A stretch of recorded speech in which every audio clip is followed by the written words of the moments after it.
Hey guys. How are you guys? So, big old storm coming. It's horrible out there. Oh, Ryan's phone just went off. Wendy Ann is live. So I wanted to come and talk a little bit. I've gotten lots of questions recently, and I'm in my favorite sweatshirt. He has not burned it yet, but he's going to. As you hop on, say, hey, let me know you're here. Drop me some, I don't know, some fun emojis. Hey, Candy, how are you? Did you get your package yet? I meant to ask you that earlier today, and I forgot. And I think you did because you told me you had this strawberry. So anyway, as you hop on, share it out. Share it to your page, to somebody's page. So these are just my top 8. I couldn't come up with 10, so I did 8. So my top 8 things that I have found in the last 2 years that if my scale isn't moving in, let me just say first and foremost that I hate the scale. But most people won't get off of it. I don't even have one in my house. Hey, Bonnie. But a lot of people refer to the scale. And so part of my topic, thanks for sharing, I really appreciate it. I don't want to end up in jail. I'm on a good stride right now, and I'm kind of keeping it that way. So it doesn't really tell the truth. So a lot of the things that I'm going to talk about is going to refer to the scale, but also to other ways that you can, so tight clothing, pictures, you know, those type of things is what I really want you all to focus on. But I put scale in the description because 90%, 80%, let's say, of people still get on the scale. And I am guilty of that too. That's why there's one in my house. Because I was so obsessed. I'd get on there in the morning, in the night. It was horrible. It was horrible and destructive and messed with my mind. So I had to get rid of it.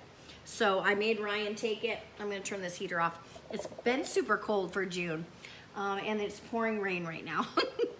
So I have my little heater on. So anyway, so the number one thing we're going to talk about is, or the number one tip. So number one is scales not telling all the time because it's not true. It's not moving because it's not true. So what I want you to focus on is clothing. So I like to take pictures in tight clothing. That really helps. Or just something that I really want to wear. So when I first started my keto journey, keto low carb journey, I was going to turn 50. So I had this big goal. And I had a scale number was the goal. When I realized that that was not the way to think, that was not proper thinking, I then found a pair of jeans that I really wanted to wear again. Super, super tight, but barely wear them. I couldn't even zip them. So I hung those up in my my bathroom. So every time I had to go into the bathroom, I saw those gold jeans in there. And by the time that, you know, I turned 50 and I went on this cruise, I took those jeans with me. But the point is like that was what I would pull them down. I'd try them on. Nope, not quite. And instead of getting on the scale, because that scale number never was the number I wanted to see. So even when I turned 50 and I could wear those jeans, the number on the scale was not what I wanted it to say. So I decided at that point that, first of all, the scale doesn't work. It isn't, especially keto and low carb, because you're just losing it differently, you know? So you really don't want that to be your go-to, okay? So before and after pictures have been huge in my world, and you guys see those. I throw them up all the time. I put them in my story all the time. So those have been huge. So before and after pictures from a long, long time ago up until just recent. You know, it just depends on what you want to base it on. You know, yesterday, last week, 10 years ago, which there are some 10-year pictures that are like, whoo. And then there's some like 15 and 20-year pictures where like, those were good too. But good in a good way, like I was a lot younger, and you know how that goes. So I recommend getting rid of the scale altogether and going off of before and after pictures, tight clothing, Measurements are the best because it doesn't lie. It can't lie. And so a lot of times with the scale, you have the water weight, you have all these different factors of what you drank, what you ate, all of the things, right? So that's pretty much, yes, I'm going to tell you of why the scale isn't moving, but ultimately get rid of the scale, okay? So number 2 is stress and sleep. If we aren't sleeping good, if we have a lot of stress in our life, that will hinder you losing weight or inches or before and after pictures, well, however you want to talk about it. I'm going to just say the scale because it's just easier and everyone understands that. But not enough sleep will definitely hinder, because when we sleep is when we recover, right? It's when our body does all that work when we're sleeping and when we're just calm. So if we're not getting a lot of sleep, that's super, super important to weight loss, to so many things, to getting healthy. So one of the things about being in ketosis is that you sleep like a baby. So if you haven't experienced that yet, let me know and I can help you experience that. But making sure that you're getting at least your 8 hours of sleep, the more the merrier, of course. I run on 6 a lot because of my job and things like that. And I hate going to bed early. I just hate it. It's so silly. I will once in a while drop down and say, all right, I'm going to bed early tonight. And I will do that. But for the most part, I do like to, I'm good with 6. 8 is perfect. But if I can get 6, I'm all right. I can go. And then let's see. So stress is the other thing. So a lot of times with stress, we hinder our body also because it's so upset and so working on that it doesn't have the time to work on its own self. So making sure that you're having some personal development, you're journaling, you're definitely getting rid of that stress and having, and I say personal development because that's what helped me get out of my own head. So personal development, meaning I say my I am statements.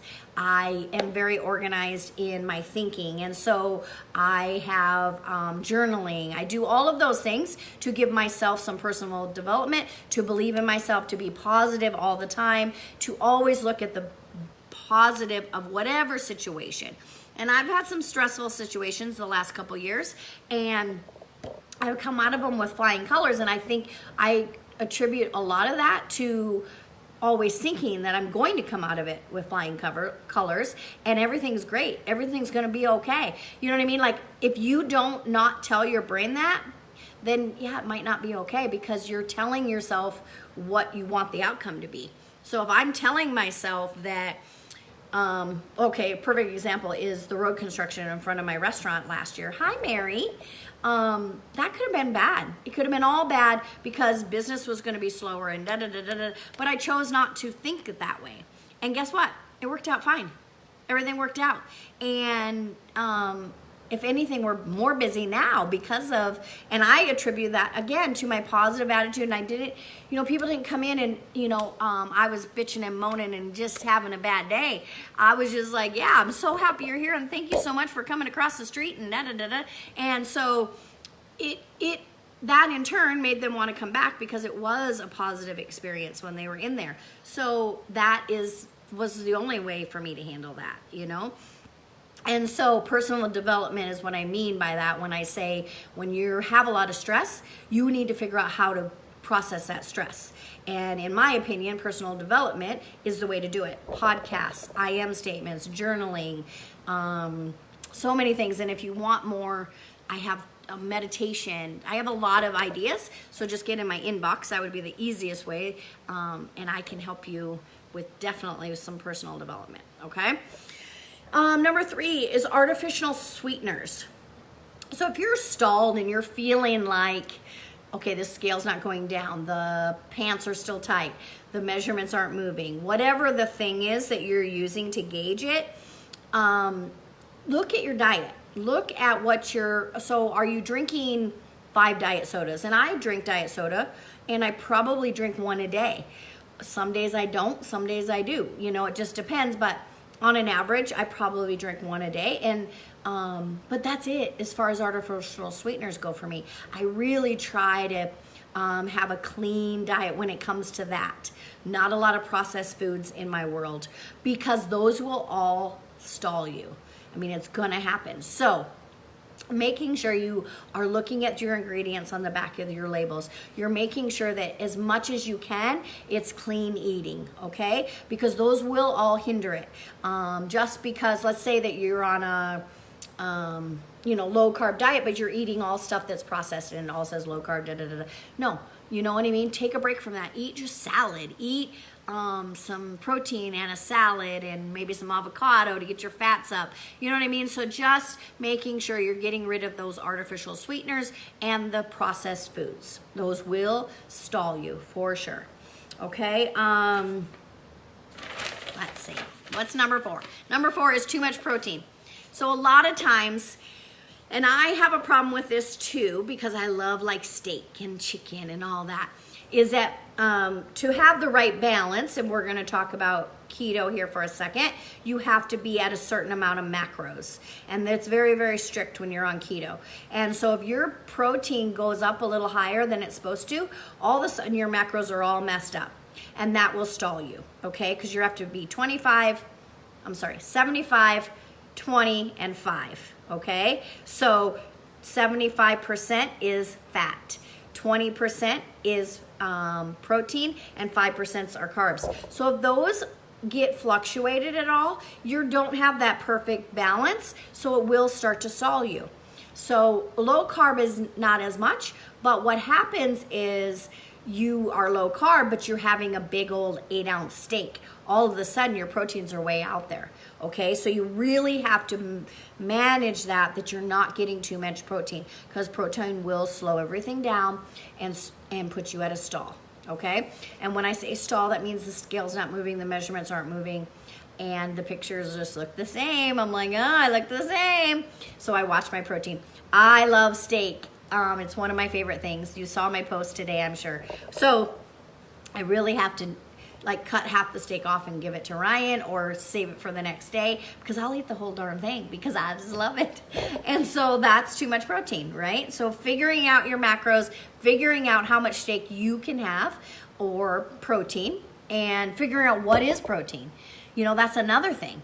It's like, what in my diet is protein, what is carbs, and what are fats if you're doing keto, or just if you're doing low carb, making sure that those proteins aren't way up here, because then all of a sudden you're on a high fat diet, or high protein diet.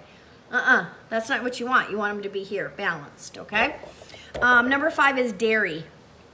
And this is very true with keto, because what happens is there's so many cool things we can cook in keto, but 90% of them, 80% have cheese in them, you know? I mean, I make tons of casseroles and shawaffles. That's not how you say it, but that's how I say it. Shawaffles and taco shells and this and that, and on I go. But everything has cheese, right? Everything has dairy. Everything has heavy cream. All these things that will stall you. So you really have to be careful with the dairy. It is something that is a big part of my world, but if and when I'm stalling, and meaning like I'm not improving, I'm staying the same, I'm maybe gaining a little bit, I will always cut back on my dairy. So my heavy creams, I consider cheese dairy, and I don't think that's politically correct, but I cut back on the cheese and I cut back on the dairy, meaning like my heavy creams and stuff like that. And that will usually kickstart it again. And then you can incorporate it slowly again. But if I feel like there's just too much, I'm using that product too much, then the reason when I very first started, I was paleo first before I found keto and low carb. And I couldn't do it because there's no cheese. That's how much I love cheese. So, but I will overdo cheese sometimes. So that's one of the things that I would recommend if you're stalling. Cut it out. Just get rid of it. Get rid of heavy cream and see where you go. See if you can maybe fluctuate it, and maybe you can make it, make that scale measurements, whatever you're doing, clothing, jumpstart, okay? And number 6, not enough water. And I think we're all probably guilty of this. You should be drinking half your body weight in water every single day. So I just posted a challenge that we're gonna start on Monday, and it's in there we're gonna try to drink a gallon of water every day. We're going to drink a gallon of water every single day. For some people that'll be too much water for their weight, and some might not be enough, who knows. But I think that once you figure out that balance, and I would always suggest starting super early, first thing you do when you get up is take a big tall glass of water, and boom, you're down already 20 ounces, whatever the cup size was, and then you can move forward from there. But trying to get them all in, I try to get all my water in before dinner, because then I don't pee all night. Because that's horrible, having to get up in the middle of the night to do that. So trying to do that earlier, but always getting in enough water and electrolytes, especially if you're keto. You got to have those electrolytes, you guys. And so that will also help.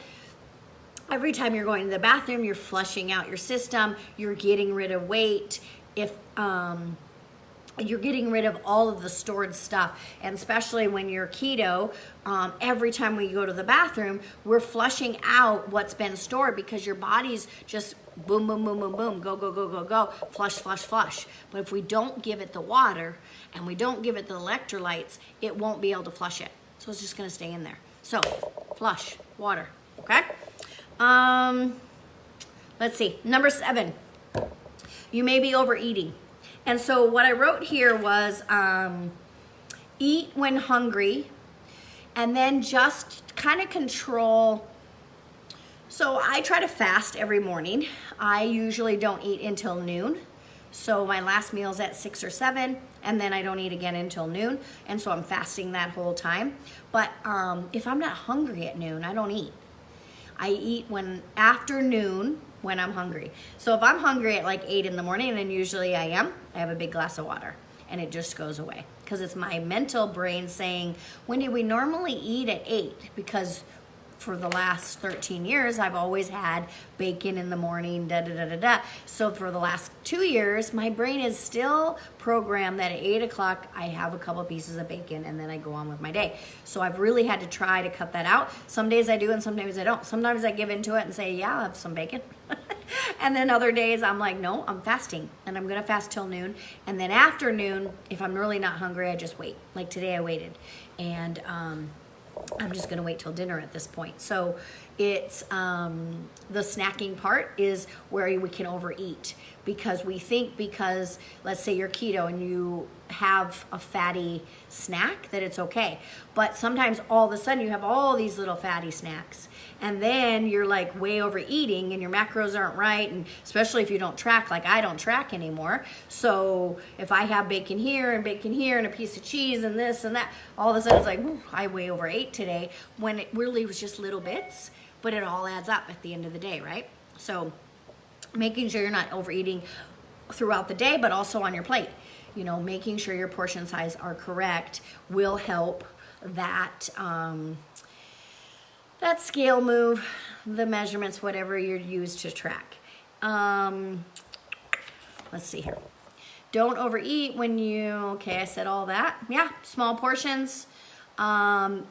It's gonna take you a little bit. If you're new to keto, you're gonna get, you have to get fat adapt. So it's gonna take you some time, and that will also slow it down. So once you get fat adapt, you'll notice a change. But for some people, that could be weeks, months even, to get that to that place.